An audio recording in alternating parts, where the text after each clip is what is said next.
कद्दूकश किया हुआ 1 अदद आलू है। आजकल जो फ्रेश आलू आ रहे हैं उसके छिलके भी बिल्कुल नॉर्मल से ही होते हैं, मैंने उसको भी नहीं उतारा। इसी तरह उसको कद्दूकश करना है आपने और इसके अंदर डाल देना है। तो ये देखें जी, हमने हर चीज़ जो है इसके अंदर कद्दूकश करके शामिल की है। आप ये समझ लें कि ये एक कद्दूकश का मिक्सचर तैयार हुआ है।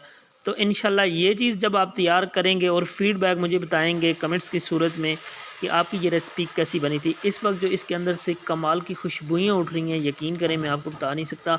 ये आप ट्राई करने पे ही फील कर सकेंगे। टमाटर हमने इसमें पहले शामिल नहीं किए थे, टमाटर हमने इस स्टेज पे शामिल किया है। 1 अदद टमाटर शामिल किए, साथ ही 2-3 चम्मच इसमें पानी की शामिल कर देंगे।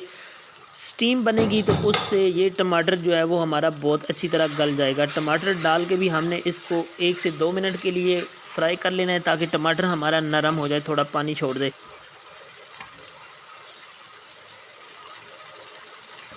टमाटर नरम पड़ चुके हैं। 4 अदद हरी मिर्चें साबुत इसी तरह हमने बगैर कट लगाए इसके अंदर शामिल कर दी हैं। इनका भी बहुत अच्छा फ्लेवर आता है। 1 से 1.5 मिनट के लिए इसको भी थोड़ा सा हिलाते हुए पका लेंगे ताकि ये भी नरम पड़ जाएं और इनका फ्लेवर भी जो है ना मसाले के अंदर शामिल हो जाए। तो बस जी आप ये समझें कि आलमोस्ट हमारा सालन जो है वो पक्का रेडी है। जस्ट हमने इसके अंदर पानी शामिल करना है।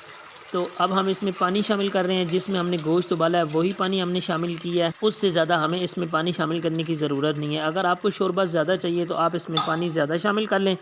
एक दफ़ा सारी चीज़ों को आपस में मिक्स कर दें, अच्छी तरह हिला जुला दें ताकि सब चीज़ें अपनी अपनी जगह पे एडजस्ट हो जाएं।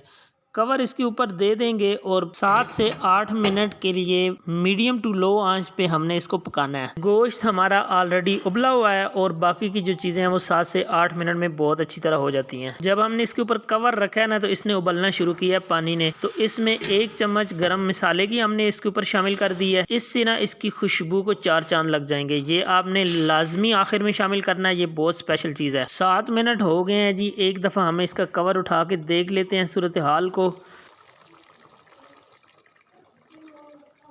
यहाँ पे देखें पानी काफ़ी हद तक इसका कम हो चुका है और चीज़ें गलने की तो हमें कोई फिक्र है ही नहीं, क्योंकि ऑलरेडी हमने इनको इतना ज़्यादा फ्राई किया है कि ये अच्छी तरह गल चुकी हैं चीज़ें। अगर आपको लगता है कि कहीं पे थोड़ा बहुत मसला है तो आप इस तरह स्पैचुले की मदद से टमाटर वगैरह के जो छिलके होते हैं ना उनको आप सेट कर लें। एक मुट्ठी भर के हमने कसूरी मेथी ली है, ये इसके ऊपर हाथ की मदद से क्रश करके डाल देंगे।